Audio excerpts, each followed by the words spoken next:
Muy buenas tardes, queridos estudiantes. Para esta semana procederemos a ver el tercer tema propuesto en las orientaciones académicas para el nivel de séptimo año.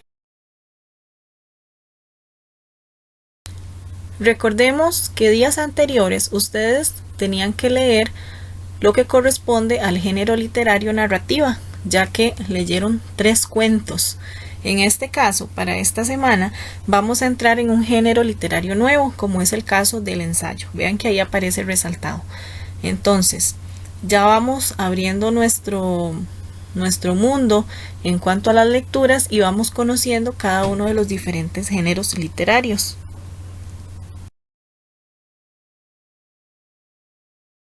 Como les decía anteriormente, esta semana se nos propone la lectura de un ensayo. Esta obra recibe el nombre de Idiai, un término muy tico, muy nuestro. ¿Dónde lo vamos a encontrar? Bueno, precisamente de la página 101 a la 106 de la antología de lecturas. Les recuerdo nuevamente que las lecturas completas están en la antología de lecturas. El libro de texto nos trae lo referente al género y diferentes prácticas. Y para recordar y enfatizar que el ensayo consiste en la exposición de ideas que hace un escritor sobre un determinado tema. Es decir, el ensayo es una obra completamente diferente a una narración donde se nos está contando una historia con personajes, sino que acá vamos a encontrar un tema ya sea político, social, económico a nivel país, acerca de un tema y un punto de vista precisamente expuesto por un escritor con base en ese tema.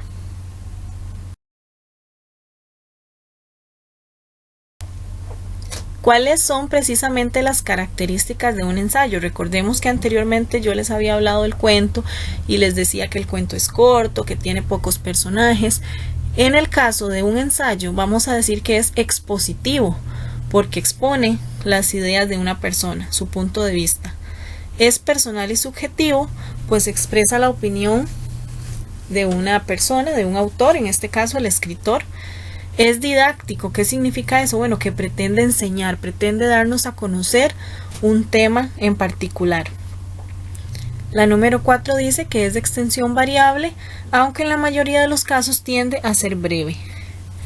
Posee variedad temática. ¿Qué significa? Bueno, que vamos a encontrar múltiples temas que se pueden desarrollar en un ensayo. Y número 6 es parcial. Es decir, el tema solo presenta un punto de vista, pero no significa que es el único ni el último. Pues recuerden que también la pretensión es no agotar el tema, sino más bien traerlo a discusión y fomentar la criticidad. Quiere decir que puede que yo esté de acuerdo con el punto de vista del escritor, puede que no, o puede que a través de la lectura, descubra que sí, que efectivamente lo que el escritor dice me parece razonable con respecto a ese tema.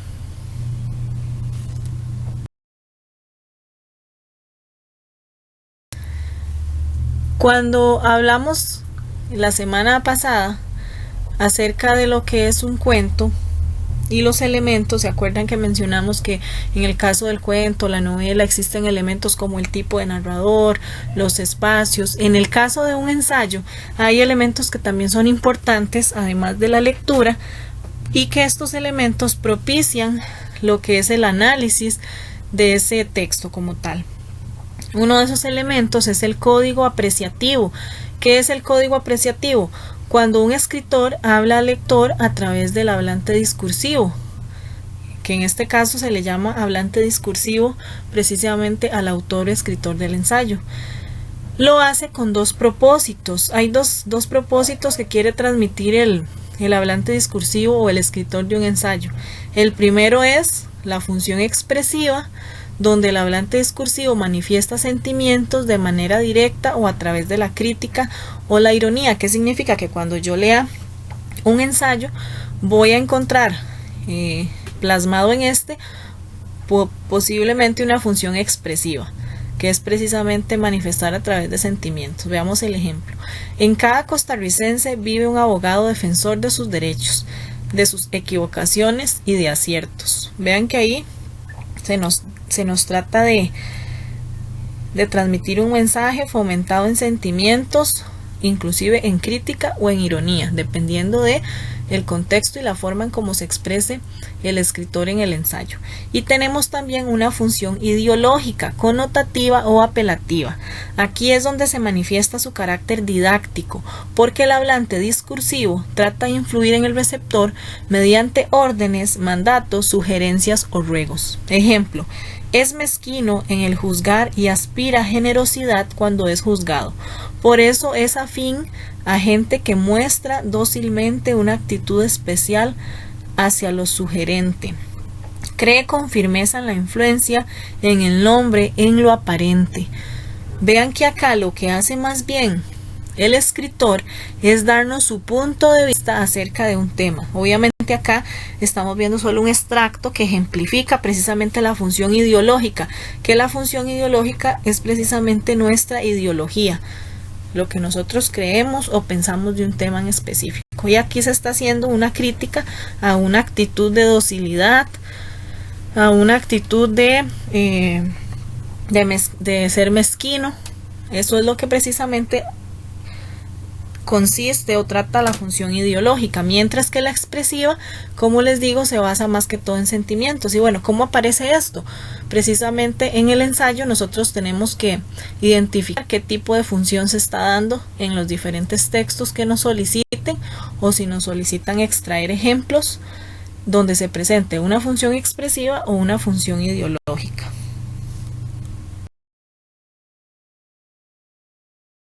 Y bueno, para finalizar, un poquito acerca de la obra, la que ustedes deben leer, que es Idiay, escrita por Carmen Naranjo. Es una escritora costarricense que nació en 1928 y murió en el 2012. Ella estudió en la Escuela República del Perú. Movimiento literario, ojo con esto, porque además de ser ensayo, que es su género literario, cada obra, de acuerdo al tiempo en el que fue escrita y sus características, va a tener un movimiento literario. En este caso, este ensayo Idiay corresponde al movimiento literario el post-neorrealismo, que abarca de 1960 a 1970. ¿Y cuáles son las cualidades por las cuales ubicamos este ensayo dentro de este movimiento literario? Bueno, estos escritores representan la realidad tomando en cuenta la existencia de puntos de vista múltiples y la imposibilidad de describirla de manera total. Es decir, el tema es abarcado de forma parcial, dejando una amplitud para que éste pueda ser aún más desarrollado. Y bueno, refiriéndonos al tema del ensayo, Idiay en particular presenta el tema desde una base filológica en cuanto trata de explicar el significado de la palabra, y sociológica porque considera el uso que le da el costarricense en sus diferentes contextos, todo con el fin de definir al ser costarricense: conformista, impaciente, que busca el reconocimiento propio y que reclama cuando se siente agredido. Entonces, cuando procedan, o si es que ya leyeron este ensayo, se van a encontrar con una crítica a esa palabra que nosotros comúnmente utilizamos, que el tico utiliza en su habla cotidiana, Idiay, y los diferentes usos y formas en cómo nos identificamos con esta palabra. Vean que la escritora habla de un conformismo, de una impaciencia, y eso precisamente es lo que ella expone, pero recuerden que es un punto de vista personal. No significa que esto sea del todo cierto o del todo mentira.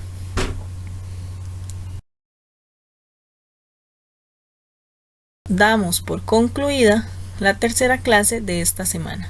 Muchas gracias.